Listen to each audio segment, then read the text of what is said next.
Boycott po si VP Inday Sara Duterte mga kababayan sa NBI. Sa kadahilanang ang sabi niya, hindi napatas ang gobyerno laban sa kanya. Dahil presidente na mismo ang nagsabi Di ba sabi ni BBM, hindi daw niya palalampasin itong kriminal na gawain na ginawa ni VP Inday Sara? Oh? At papalaganan niya. Kaya hindi na po umaasa si VP Inday mga kababayan na maging patas ang gobyerno sa kanya at inaantay na lang niya ang kasong isasampa sa kanya. Panoorin niya po. With regard to patas, I don't think Hindi na magiging patas itong investigasyon na ito dahil kailan pa naging patas ang mga Marcos mga kababayan? Kung nakita niyo naman yung mensahe ng Pangulo na sinabi niya na ganitong kriminal kriminal, oo. Minention talaga ni mga kababayan, ni Ngag-Ngag na kriminal daw na gawain yung ginawa ni VP Sara Duterte. Kriminal? Yan po ang analysis sa second year college lang daw mga kababayan na naabot sa paaralan. Hindi ko maalala yung exact words na sinabi. Pero sinabi niya, ganitong mga kriminal na ingest. Sinabi niya, ganitong mga kriminal na gawain na hindi ko palalampasin. Papalagan kita. Yan palaga, sabi ni makita na natin, the pronouncements of the President, meron ng bias doon. Kriminal na nga ang tawag sa kanya. And kung nakita niyo rin yung interview ng isang USEC ng Department of Justice, sinabi niya, a threat is a threat. Well, if you're a lawyer, you would argue na no, there's several kinds of threats. But nakita niyo na doon pa lang sinabi na niya kung ano yung position niya. At as a USEC of DOJ, DOJ na yan ha? Department of Justice, Injustice. We expect that is the position of the Department of Justice. So kahit pa man... Nauna kasi ang kanilang pagbunga nga mga kababayan hindi pa nila naiimbestigahan ng thoroughly. Meron na silang conclusion. Department of Justice yan mga kababayan ha. Ganyan kadali ang kanilang conclusion. Pumunta ako doon, hindi ako pumunta doon. We believe, and I believe, that we, meaning the lawyers and I, believe that cases will be filed. So, kahit pang sabihin nila na mayroong investigasyon, sa simula pa lang, nagdesisyon na sila na mag-file sila ng cases. Correct. Nabanggit ko po, may nakilang letter. Aside from that, magbibigay po ba tayo ng affidavit or statement po? Hindi na. No statement na daw mga kababayan. Ko sa lawyer kung idadagdag ko pa ba yung affidavit ko. Sabi niya hindi na daw kasi nilagay ko naman na doon sa letter. Nilagay ko na doon sa letter kung ano yung sasabihin ko sa affidavit. At ang pinag-initan nila din mga kababayan, yung mga vloggers nakasama ni VP Inday, pinasampi na rin. Spiyo itong NBI. There are already biases on the may bias na daw. The government or the DOJ treat your case. So what would be the worst case scenario? Worst case scenario? Okay. Ang worst case scenario, thank you Ma'am Sel. Ang worst case scenario na nakikita namin is removal from office. Via impeachment mga kababayan. Kaya isa yan sa grounds nila mga kababayan ay yung pagbabantada ni VP Sara Duterte. Grounds po daw yan for impeachment.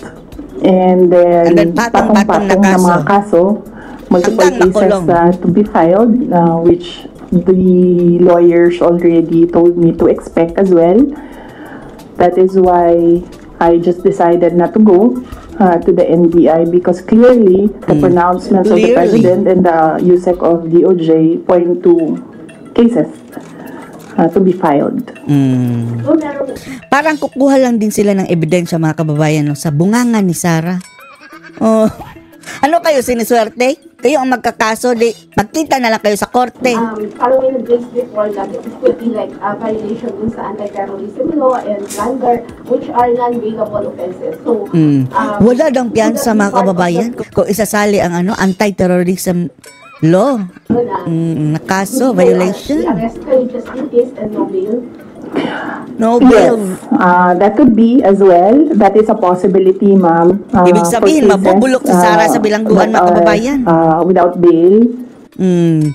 Kahit pa'y mahina ang kaso, ang gagawin nila mga kababayan, papatagalin hanggang lilipas ang 2028. At saka pa, aaksyonan ng korte after 2028 na tapos ang eleksyon.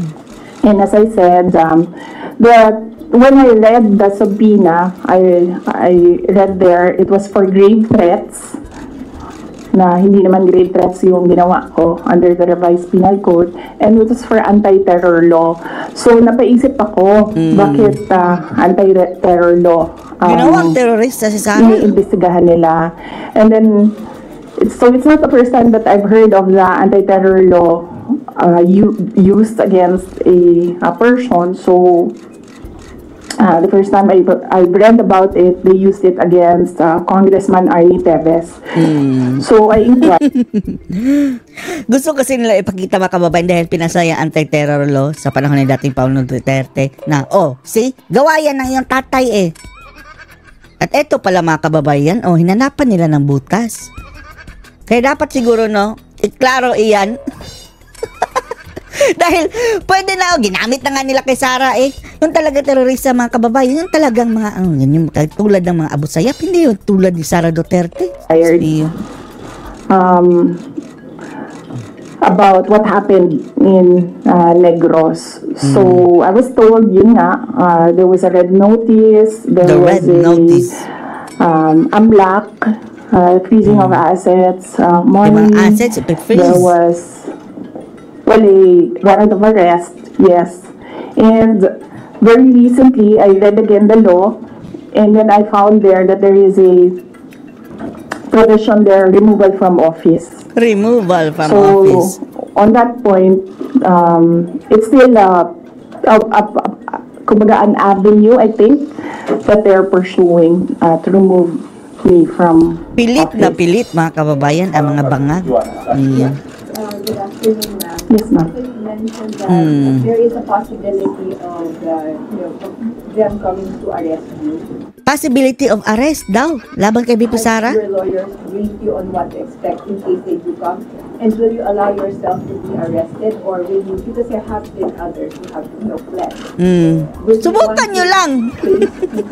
Face the law enforcers who will arrest you, or will you also try to, Talagang marsyalo na yan mga kababayan kapag aarestuin si BP Sara Duterte na walang kaso. No, I do not plan to leave the country, or I do not plan to hide if there will be a warrant of arrest. Mainly because my children are here. So if I si Sara pa ikukulong nila? I want to be able to still see my children.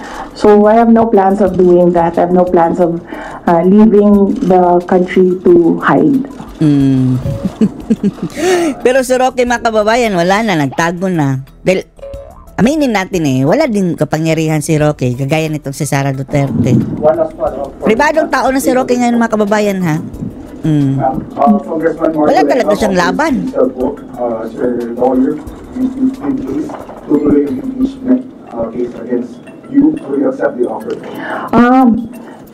No, I think, kung i-accept ba daw ni Sara mga kababayan yung offer ni Marcoleta na maging lawyer sa impeachment? First off, I'd like to thank Congressman Rodante Marcoleta for his offer to be my lawyer in the impeachment case. I appreciate it because he's a very good lawyer. He's a brilliant lawyer. In fact, he pointed out to me points during the committee hearing that I was, as a lawyer, I was not able to see. So, maraming input si Marcoleta. Astuteness in the law. But I feel that he will better serve the country if he remains as a member of the House of Representatives. Kasi congressman pa siya mga kababayan, That is what is important right now. We need good public servants, good leaders, good officials in government. Pero kung mangyayari yung impeachment bago ng eleksyon, malaking exposure yan kay Marcoleta, ha? Advance din nag-isip si Marcoleta, no? Pero malaking exposure yan sa kanya mga kababayan kapag mangyayari ang impeachment hearing bago mag-eleksyon.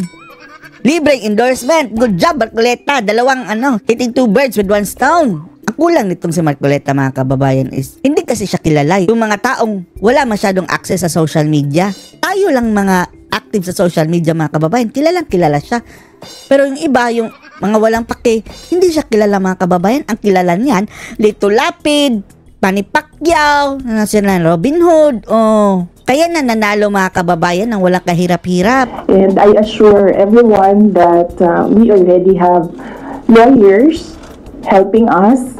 In fact, the moment that Franz Castro announced last year that they are planning to file an impeachment, we already talked to lawyers who will handle the impeachment case at the time. But now, cases pala, 3. So we just need more lawyers. And, pero salamat pa rin, Marcoleta. Discuss this with the first team that we hired as lawyers. Another follow-up. Please, Robina. Do you want addition to that? Yes. Yes, ma'am. So, I just want to ask how are we preparing, or what are our preparation, and how are we going to respond to the impeachment or the worst case scenario? Oh, okay. Yes, ma'am. Preparation for impeachment. So, very recently, we had a meeting with the lawyers, and what was discussed there was the arrangements, because we needed more lawyers. We are expecting another impeachment case, no? So this may be 3 impeachment cases. So, and then Napapagastos patuloy si Sara Duterte mga kababayan dahil personal yan. We will await official copy of the articles of impeachment so that they can prepare the defense. We already have advanced copies of what is filed in the House of Representatives, and they're starting preparatory works right now. Walang katakot-takot mga kababayan. Hindi nangangamba mga kababayan dahil alam niya na wala siyang ginawang kasalanan. Kaya anong masasabi niyo dito mga kababayan sa mga sinabi ni VP Sara? Post your comments below.